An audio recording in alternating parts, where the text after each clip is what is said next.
Hello, this is Ginny Brant with Unleash Your God-Given Healing. Today, we're going to look at 6 supports that every cancer patient needs to get through the journey. I just have to be honest with you. The cancer journey is a roller coaster ride of ups and downs, fears and worries, uncertainties, and open doors that many of us never wanted to have open. Billy Graham was noted to say in his older age, "Old age is not for sissies." And you know what? As a cancer survivor, I would say the same thing. The cancer journey is not for sissies. So the first support that you need to get through the cancer journey is clearly spiritual support. The first thing my husband and I did after I was diagnosed was my husband laid hands on me and we prayed for guidance, direction, and healing. There are so many difficult decisions in the cancer journey. As a matter of fact, a friend of mine sent me, someone I don't even know, sent me sheets of paper with Bible verses on them. And in place of you, in every one of those Bible verses, he had placed my name, Ginny. He was a survivor of a blood cancer and bone marrow transplant, which is not difficult. And it was his gift to give back to other cancer patients. You will find that the best thing you can do is ground yourself in prayer and his word. It was the chaplain at the cancer hospital that told me, "Ginny, this will be the most difficult journey of your life. Start every day in God's word and praying and asking for the Father's guidance." And he recommended some devotional books to me. One of the ones he recommended was Jesus Calling by Sarah Young. And I was grieved to hear that recently she has passed on, but her books continue to inspire people because she writes it as if God is talking directly to you, ministering his word to your heart. This spiritual support keeps you grounded in a very difficult journey. The second support you need is the support of your spouse, if you have one, and your immediate family. My husband was my rock throughout the cancer journey. It began when I had to have my first MRI. And because of my claustrophobia, I was not able to do it. So he came in to the MRI room, reached his hand down into the dark hole, and for 45 minutes, he caressed my hand so I would concentrate on that and not the situation.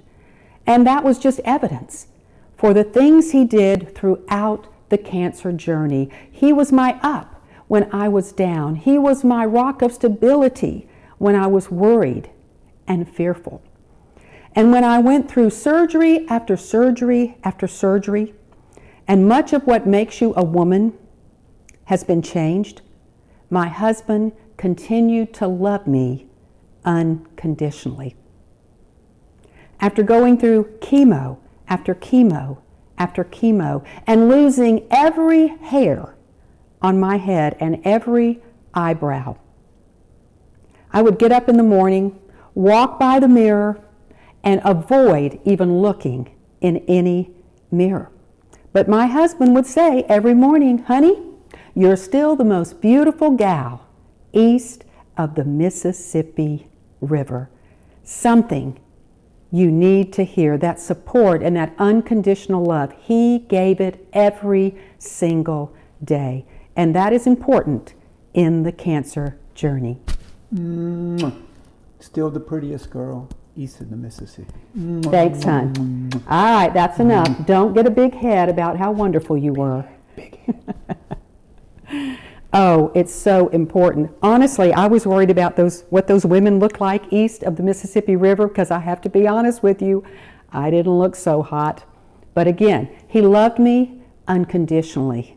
My children and their spouses were so supportive during the journey. As a matter of fact, since our 40th wedding anniversary was coming up, they threw us a surprise 40th, not knowing whether I would make it to the 50th with all the bad news I was getting. And that support, again, is so important in the cancer journey. One of the things I learned living in a cancer world now for 8 to 9 years by mentoring cancer patients and going through all the treatments and meeting other cancer patients is that, although this is hard to believe, some spouses abandon the other spouse when they're in the middle of a cancer journey. Now, I hate to say this because I don't believe in lynching, but that hurts me so bad for that person. I'm about ready to go out and get them and bring them back and beat them up myself. Who would ever think of such a thing? You know, I'm just teasing, but the point is that should never happen to anyone in the cancer journey.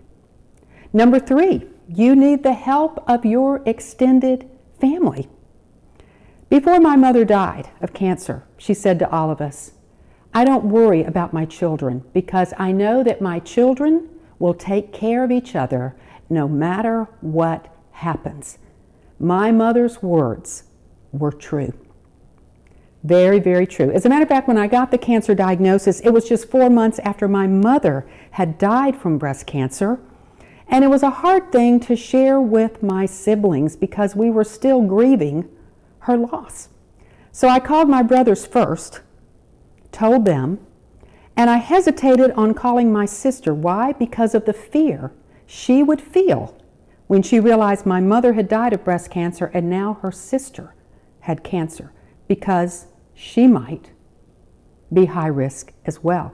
So I waited until I got the news from my doctors after my genetic test came back showing I had no genetic factors. Then I called her and I gave her the bad news, and then I gave her the good news. So that made it easier. But you know, when I had my first surgery in Chicago, my brother was on business nearby. He rented a car and came up to see me after my first surgery. Now that might not have been a good idea if you know my brother Jack. Jack has a keen sense of humor and we play off each other, and I had just had a lot of stitches and he keeps me laughing. So it was good, but sometimes it hurt a little bit, but the laughter was good for the healing. My sister volunteered to fly with me to Chicago to be with me for one of my all-day chemo treatments, but I could not accept because the airfare is sky high when you don't know when you're going to be leaving and you don't know when you're going to be coming back. She did later on go with me for my cancer treatment when I transferred to the Atlanta area with Cancer Treatment Centers of America. But that family support is so true, and my mom was so right. We will look after each other, and that's an important part of the journey. The 4th thing you need for support is a great medical team.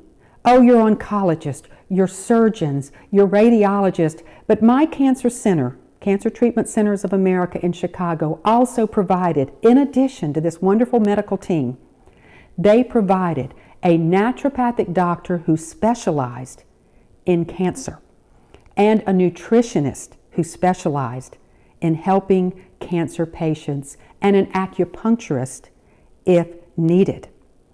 In addition, I must tell you that I had an integrative doctor back home who I saw in between that helped me to get through the journey with some natural treatments as well. That was Dr. Amber Pacini.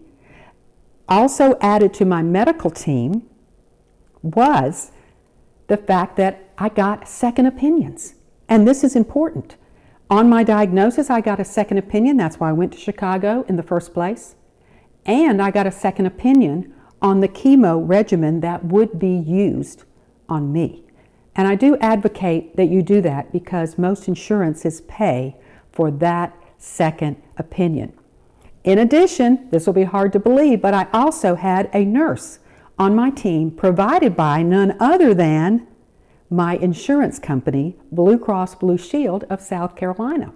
That nurse flew up to meet me after my first surgery. I was nothing but a bunch of stitches, and when she rang the doorbell, I answered it, and I asked her, after I met her and welcomed her into my home, her name was Nancy, I said, "Nancy, I just need to know if you have a gun in that bag that you're bringing in." She said, "Why would I have a gun in my bag?" I said, "Well, considering I'm your newest $1 million cancer patient, I just figured I might be worth more dead than alive." She looked at me with horror in her eyes, and then she realized, oh, this lady has a sense of humor. Yes, I do.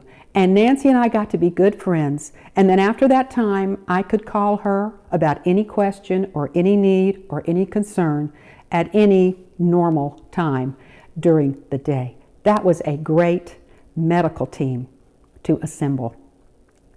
The fifth thing that I decided to do to give myself more support, the night before my first surgery, after they explained all the risk of chemotherapy, everything I would go through, I realized this was quite a risky journey.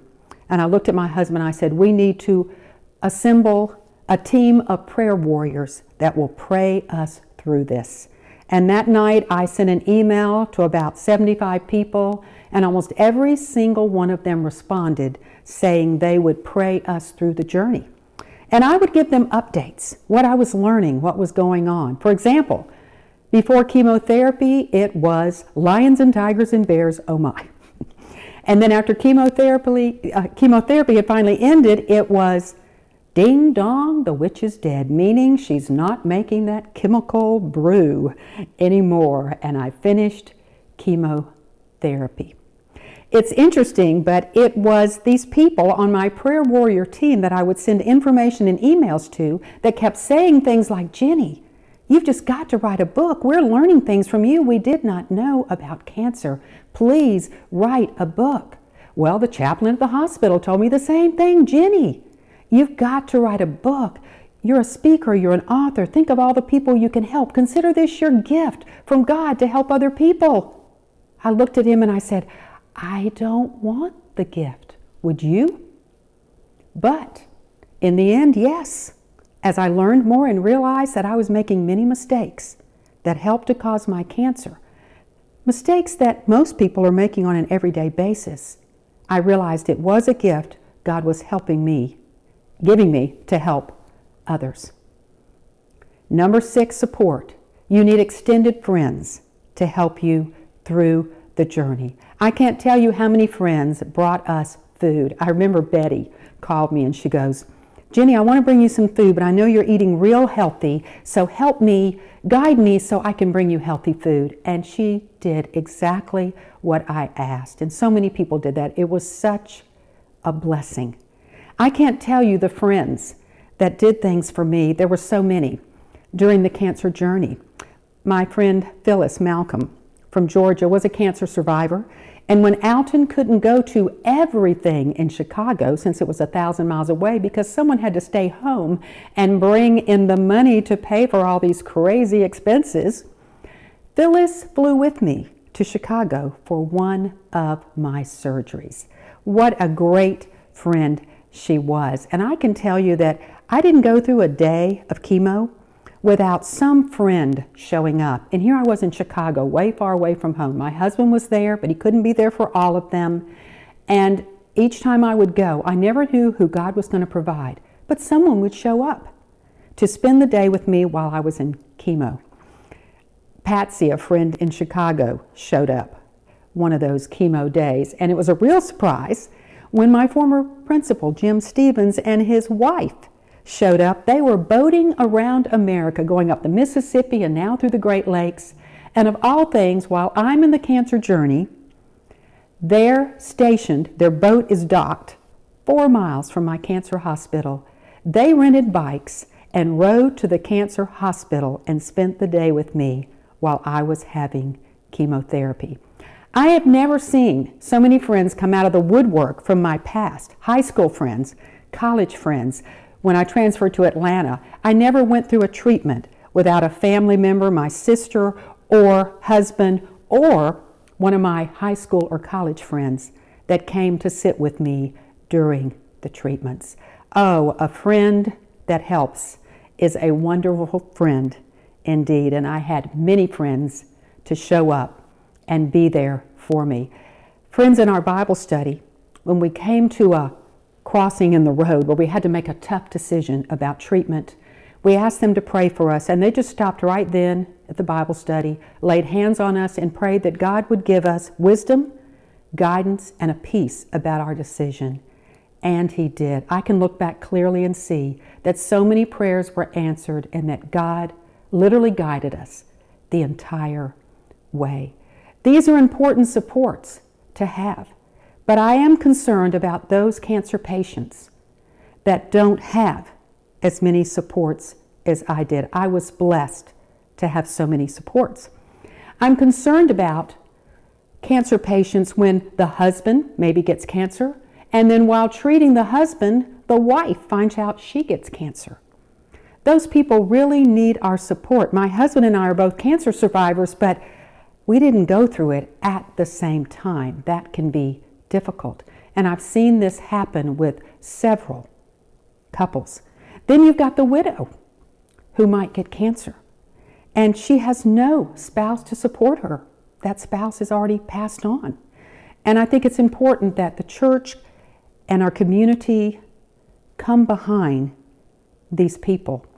And then there's the single mom, the one that gets my heart the most, the mom who has no spouse, has no one to rely on. And here they are fighting for their life with young children and all the concerns that come with that. Can I be honest with you? The cancer journey is an expensive journey.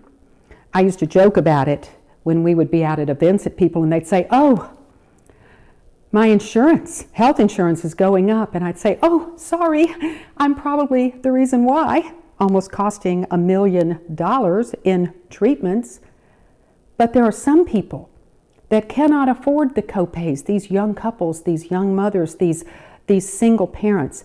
And today you'll see GoFundMes for a lot of things, and I'm not really in favor of that for just anything. But when you're talking about a cancer patient and they have to go way off to be treated because they have a rare or dangerous cancer, when they are struggling to live and they have young children and young families and just don't have the resources, we need to look at helping these people both emotionally and sometimes with our own gifts. So something to think about, because we want, sometimes we're the person going through the cancer journey, and sometimes we're the person who can help and be a gift to others going through the cancer journey. I hope this video has been informative for you. It is straight from the heart. I was blessed with a lot of support. It made a huge difference in my journey, but the most important is grounding yourself in His Word and in the power of prayer, and surrounding yourself with family, friends,